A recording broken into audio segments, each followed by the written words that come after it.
morning. I'm Kathy McNichols, and my personal pronouns are she, her. And I, for the second time in recorded history, am your worship associate this morning.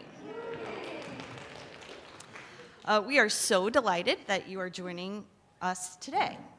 In today's service, we are going to be talking about Jesus. Specifically, what good is Jesus in today's world? Our speaker is going to be our very own David Brown. We also want to hear from you.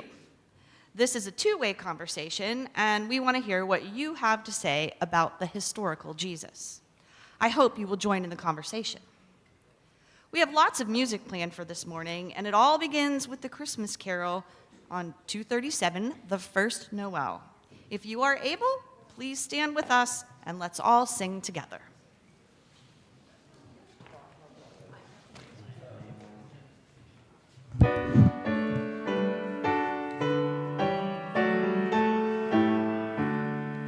The first Noel, the angel did say, was to certain poor shepherds in fields as they lay, in fields where they lay keeping their sheep on a cold winter's night that was so deep.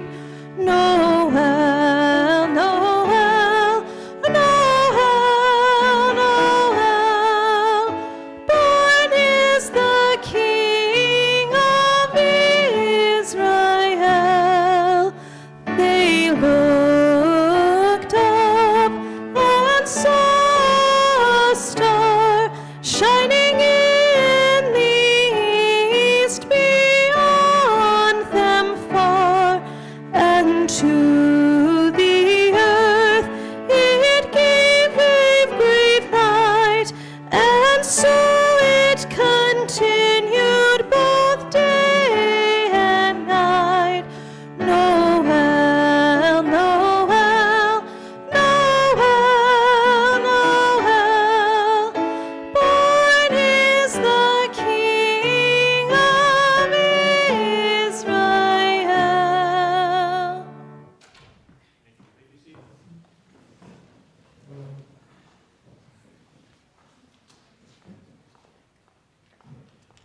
right, I need you to get onto menti.com. Patrick, I'm waiting on you. I'm not going any further until I've heard that you are on menti.com. Get that smartphone out. Menti.com. Menti.com. I'm sorry, I don't think I put up a, no, I didn't. All right. Sorry about that. So you're just going to have to get it from me. Here's the code, menti.com. You ready for the code? 1474 7257. This is especially good for you online. You'll be able to follow all the slides this way. Menti.com. Menti.com. 1474 7257. Menti.com. Menti.com. Patrick, where are you? All right. How are you doing? Can some young person help Patrick? Sorry? It's going to be lit as we speak while we're waiting. The chalice will be lit. I knew we couldn't start without the chalice, so that's good. The code again is 1474 7257. We're going to take a little Christmas quiz. 1474 7257.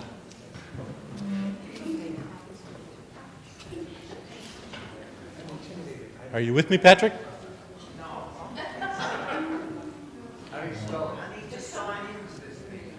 The menti.com? Are you signing into the Wi-Fi? Okay. Menti, M-E-N-T-I. M-E-N-T-I. Menti.com. Sorry, M-I-N-T-I.com. M-E-N-T-I. We may not get any further than the quiz. We'll see.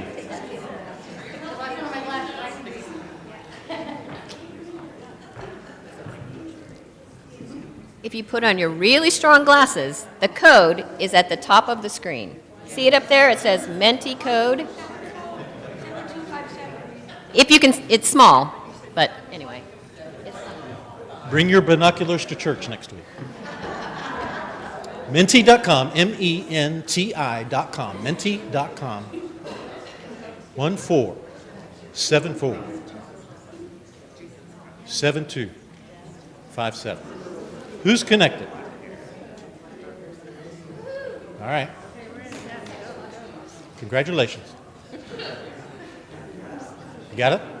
All right, here we go. Here's the quiz. What year was Jesus born? Here's your choices. 33 AD, 0, or 3 BCE. What year was Jesus born?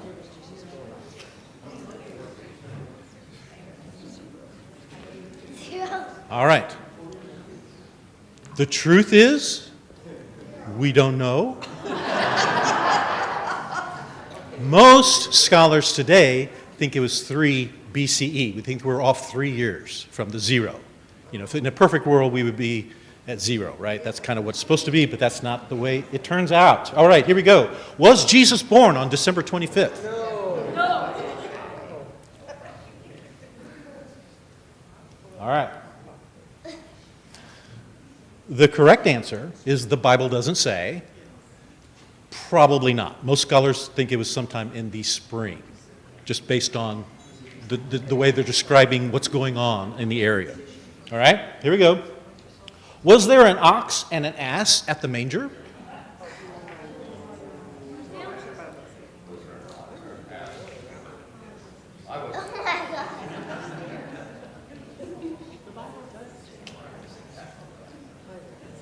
All right, correct answer is we don't know. They're not in the Bible. They're in just about every Christmas carol, but they're not in the Bible. How many wise men came to see Jesus? The Magi. How many were there? Remember the gold, frankincense, myrrh? How many wise men came to see Jesus? The answer, once again, is the Bible doesn't say. Because there were 3 gifts, it became traditional to think of terms of 3 people. The Bible doesn't say. Which direction, these wise men, which direction did they travel? East, west, or north? Actually, the Bible does tell us this one. Okay? They were in the east, so which direction did they travel? Yeah. Christmas carols, what can you say? Was Jesus born in a manger?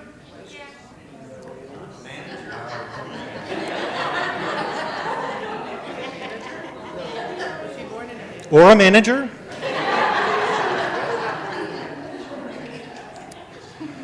The answer, truthfully, is we don't know. He was laid in a manger, but he wasn't necessarily born there, right?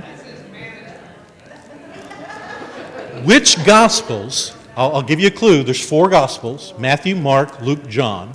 Which Gospels record the birth event? Okay, your choices are Matthew and Mark, Luke and John, Matthew and Luke, or all of them. The correct answer is only Matthew and Luke. Mark doesn't talk about it at all. Finally, was Jesus a carpenter?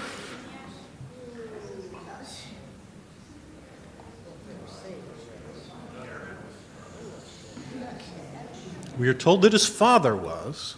Was Jesus a carpenter? The truth is, we don't know, but he had never appeared on any of their albums, so I don't think he was.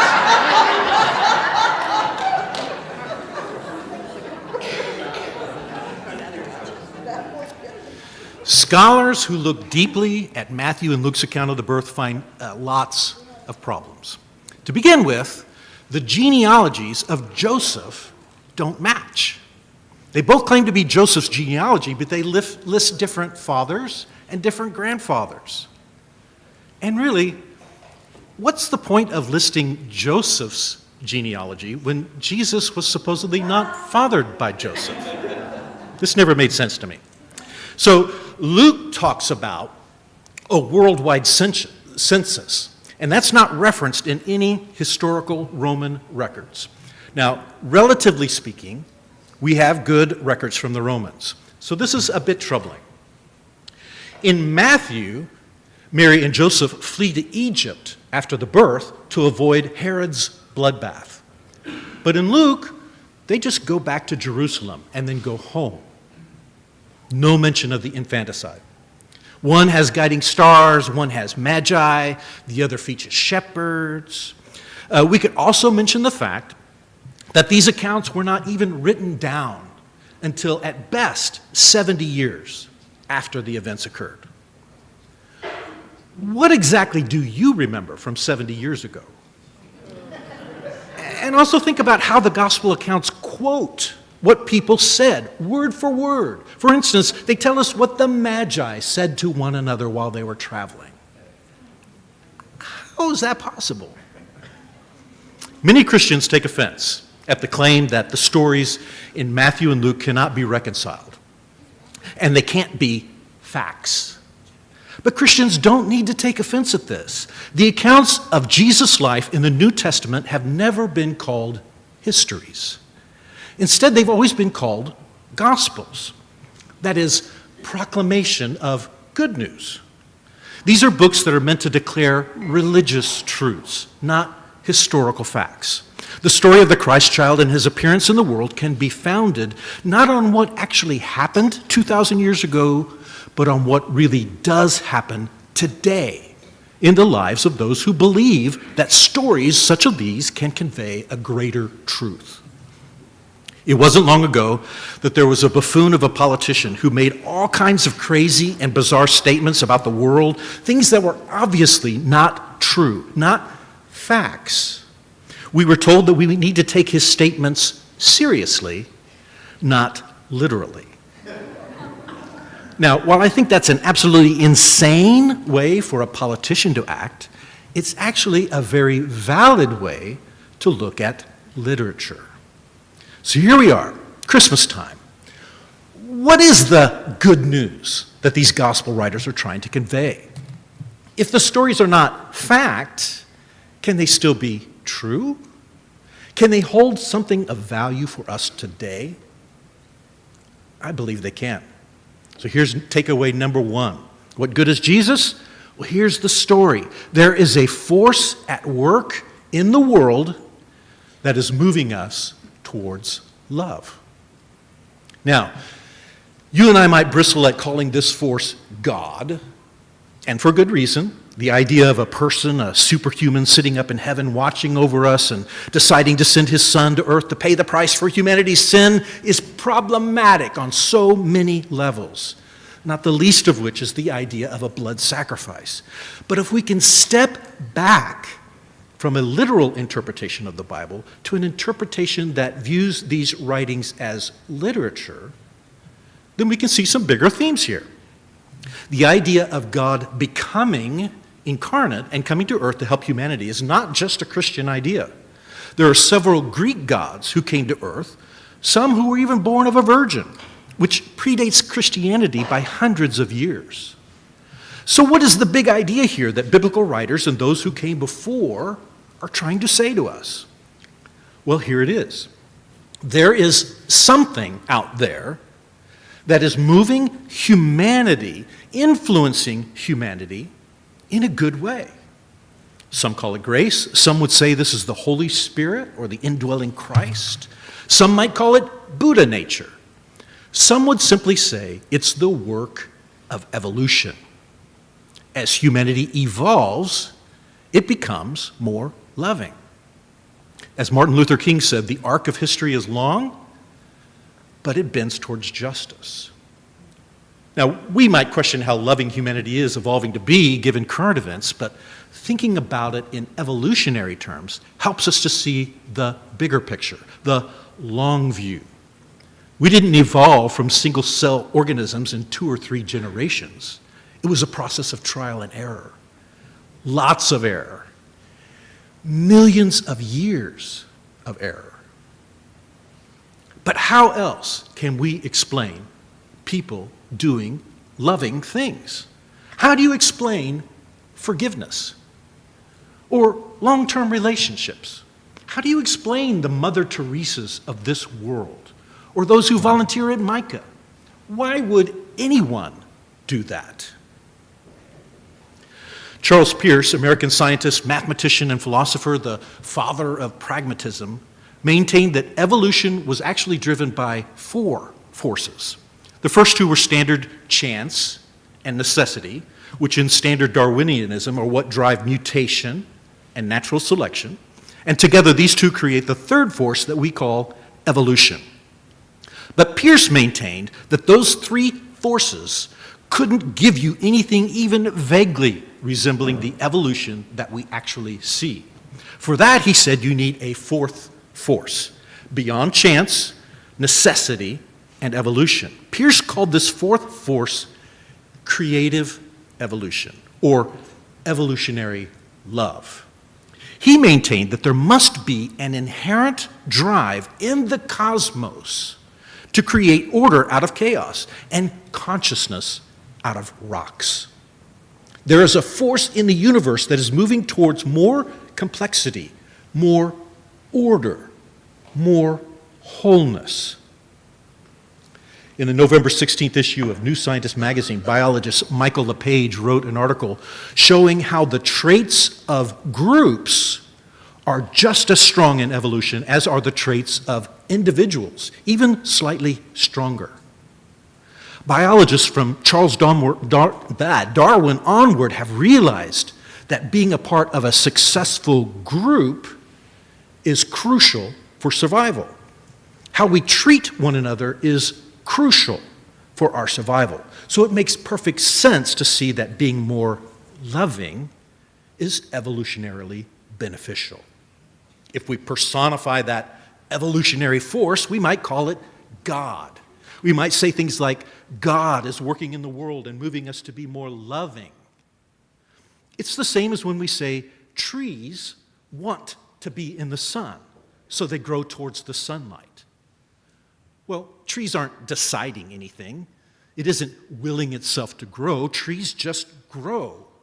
And when a leaf encounters sunlight, it grows faster than a leaf that doesn't. So the tree grows towards the sun. It's the same force at work in you and me. I don't personally think that there's a person who's controlling the universe and steering us in any direction.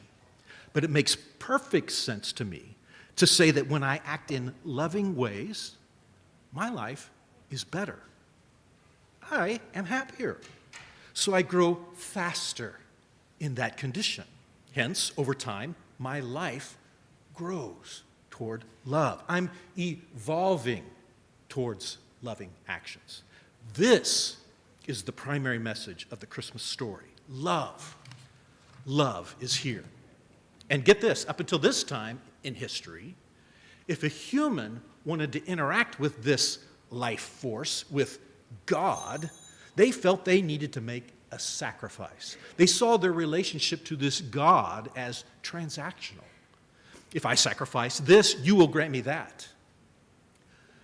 But in the Christmas story, the tables are turned. This force of love is reaching out to humanity. Said another way, this force of love is humanity. It is the source of all life. There is something driving us towards love. Call it God if you want. Say that your God loves us and wants to show us how to live. Say that your God enabled one particular person to be an example for all of us. And there you go. Christmas. Joy to the world. Would you join me? Let's stand together and let's sing a Christmas carol. 254, Sing We Now of Christmas.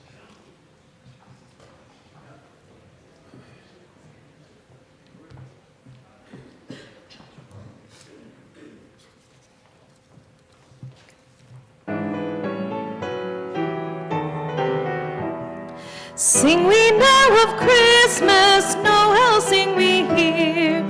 Hear our grateful praises to the babe so dear. Sing we Noel, the child is born Noel. Sing we now of Christmas, sing we now Noel. Angels call to shepherds, leave your flocks at rest. Journey forth to Bethlehem, find the child so blessed. Sing we Noel, the child is born Noel. Sing we now of Christmas, sing we now Noel.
is Jesus. Takeaway number 2.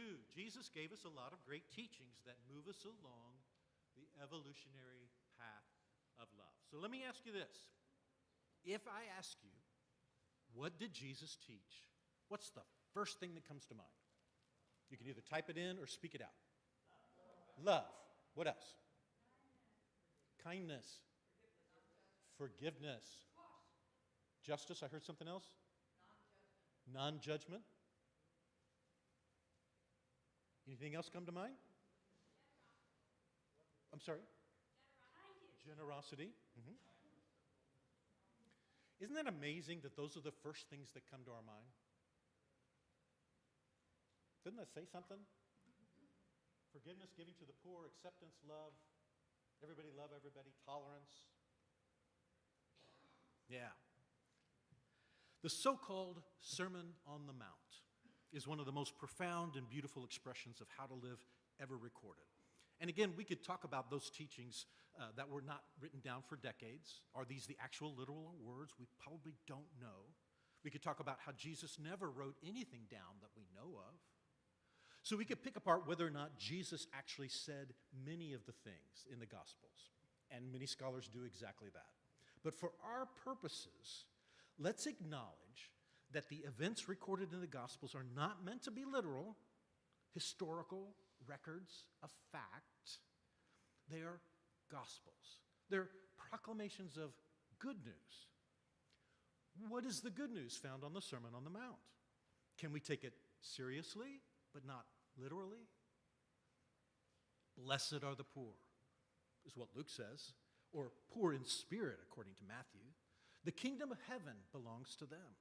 Blessed are those who mourn, the meek, those who hunger and thirst for righteousness. Blessed are the merciful, the pure in heart, the peacemakers. What are the gospel writers trying to say? Well, here it is. There's something more important in life than my own comfort, my own preferences. I don't know about you. I'm not thinking about making a New Year's resolution to mourn more in 2025. And frankly, I've seen plenty of peacemakers in my lifetime, and they always seem to end up more beat up than those who actually fight. How can the gospel writers say that we are blessed when we mourn, when we are merciful, when we are meek? If you mourn, you care about somebody you lost.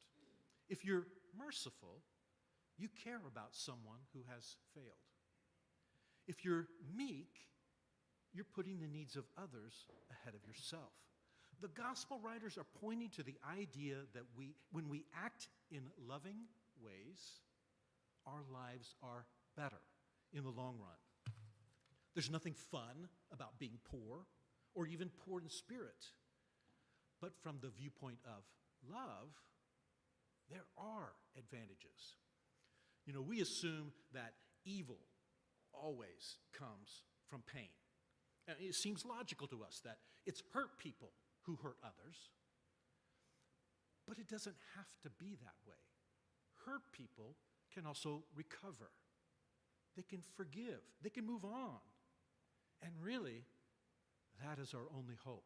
Only by growing through evil, transcending evil, that its effects are ameliorated across time.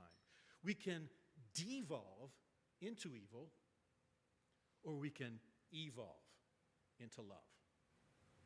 Entropy and the second law of thermodynamics are still very much alive and at work, but it's not the only force out there pulling us. This is what Charles Dickens was saying in A Christmas Carol, right? Scrooge has a change of heart, or the Grinch, whose heart grows 3 sizes. Taking the longer view of life, we can see that having an abundance of things, wealth, is not what life is all about. It's not where we find the kingdom of heaven. Later in Matthew, Jesus is recorded as saying, "Don't be anxious about your life, what you shall eat or what you shall drink, nor about your body, what you put on it. Is not life more than food, and the body more than clothing? Look at the birds of the air. Consider the lilies of the field, how they grow. To this day, we still view life in a very transactional way. We are convinced that our happiness, our contentment, is based on external circumstances. If only I could make this salary, or live in this part of the world, or get a wife, or lose a husband, then I could be happy. Well, the teachings of Jesus turn all this upside down. Jesus says we will find joy and contentment when we love our enemies. I'm pretty sure that applies to spouses. He told us we would find forgiveness and peace when we forgive others. He says if you're heading to the altar to pray and you remember that your neighbor has something against you, stop. Go make things right with your neighbor first. Then come and pray. He also said that whatever you do to the least in our communities, we're doing to him. In Jesus' mind, there is no distinction between how we treat one another and our relationship to God or the universe, whatever you prefer, life. Serving others is our worship. How we treat others is what life is all about. Love is what it's all about. And with that, let's sing another Christmas carol, 244, It Came Upon a Midnight Clear. Would you stand with us if you're able?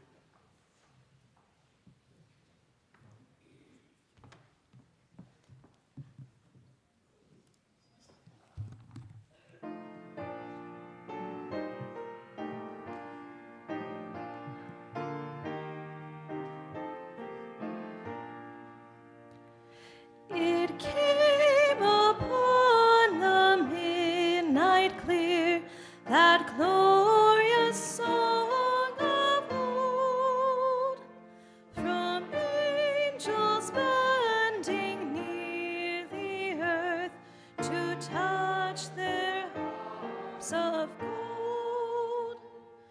Peace on the earth to all goodwill, from heaven the news we bring. The world in solemn stillness lay to hear the angels sing. For lo, the days are hastening on by prophet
What good is Jesus? Takeaway number 3.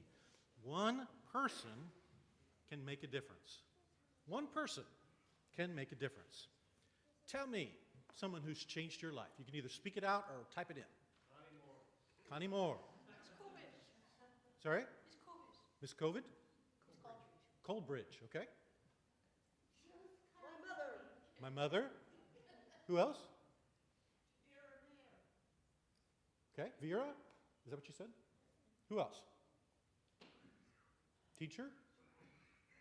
Who else? Bob? Where's Kit? Who's going to type Kit? Have we forgotten? Kit is the answer to everything. Donald Trump certainly has changed everything. Yes, he has. Sure. My children? Yeah. Yeah. Yeah. A surgeon? Yeah.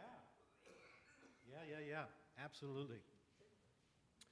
Most scholars agree that, well, look, let me go back. Who's changed the world? Who's changed the world? Name one person who's changed the world. Already said one of those. Mother Teresa. Who else has changed the world? One person. Gandhi? Martin Luther King? Abraham Lincoln. I'm sorry? Abe Lincoln. Abe Lincoln. Einstein? Yes. Darwin? Yes. Sorry?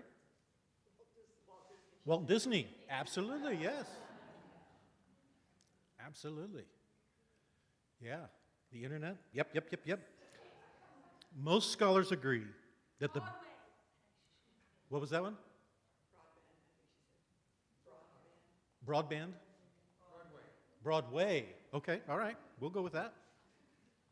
Most scholars agree that the biblical accounts in Acts and other places that speak of hundreds of converts to Christianity in a single day didn't likely happen. Instead, Jesus had a small following during his life.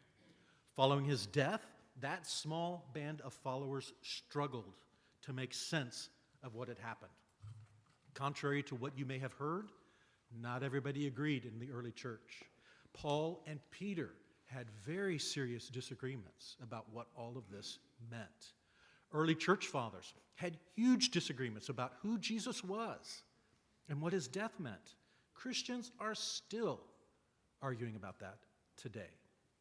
The movement that we call Christianity likely grew the same way that churches grow today. Slowly. One person talking to another person about something good that happened to them. People loving one another, sharing with one another.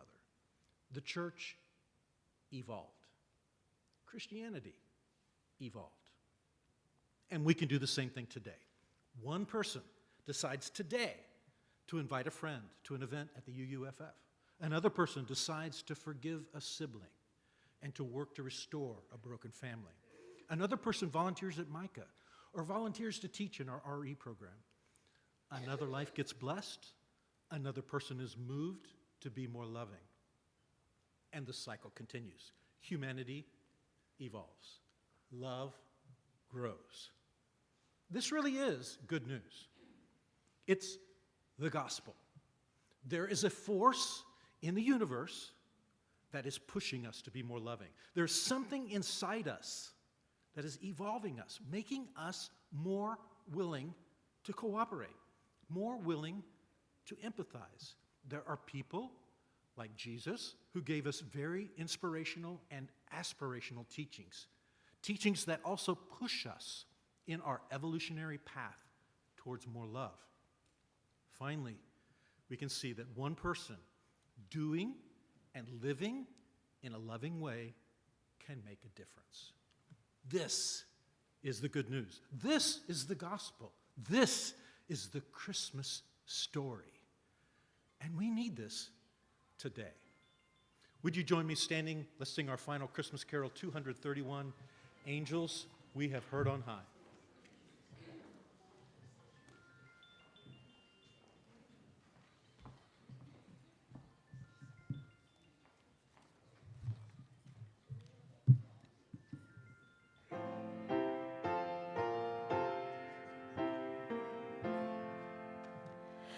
Angels we have heard on high, sweetly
great Christmas service. Thanks for being here. Thanks for being a part. I want to let you know that on Tuesday night at 7 o'clock, we are having a Christmas Eve service.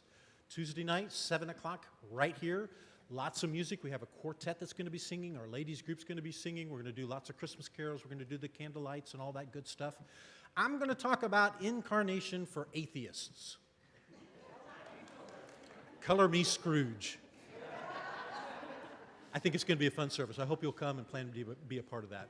And then on next Sunday, the 29th, the Sunday in between Christmas and New Year's, we're having another coffee house. We'll be talking about New Year's resolutions and things maybe that we can be thinking about for the new year. So I hope you'll come and plan to be a part of that as well. So now, come up, Kathy.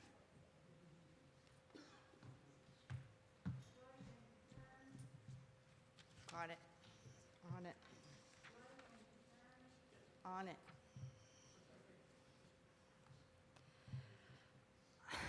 We have a joy/concern to share this morning. Oh, thank you. Thank you. Oh, you're saying you had one. I thought you were like reminding me to do it. Okay. Thank you. All right. Good. Got it. All right. Have two.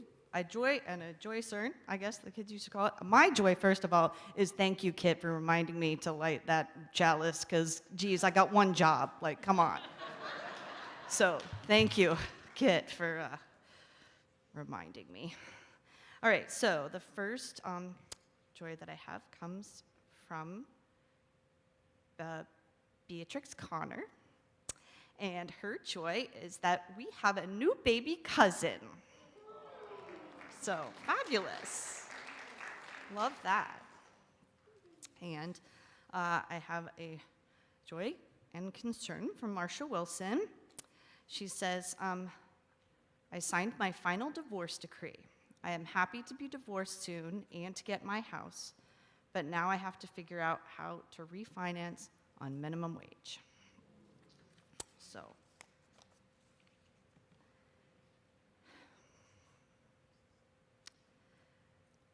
I'm going to ask everyone to stand if you are able, and let's take a moment to reflect on what was shared this morning. Let's have a moment of quiet contemplation as our musician plays.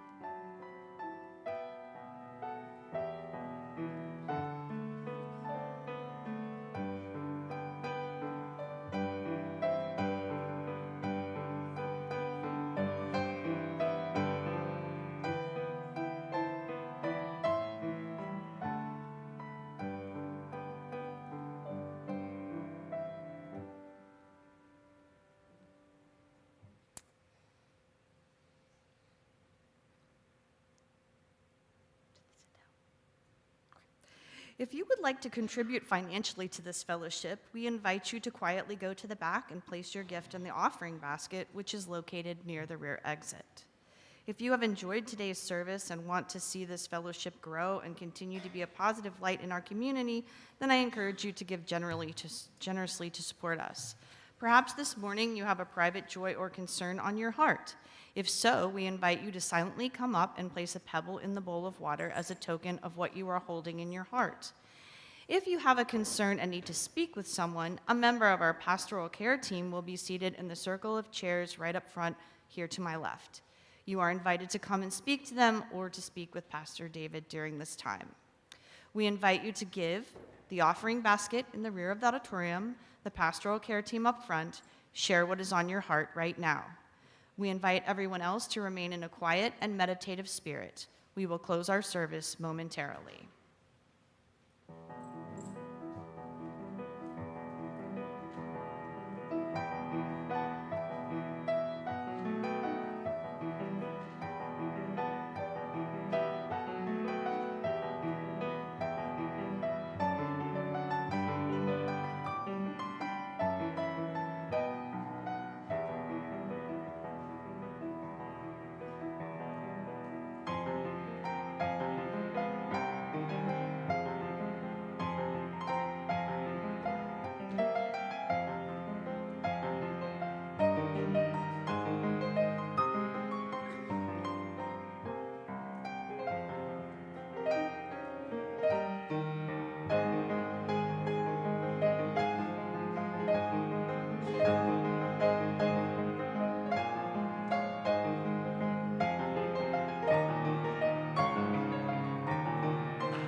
Please join me if you kind of get the scheme of it, because it's not going to show up on the screen.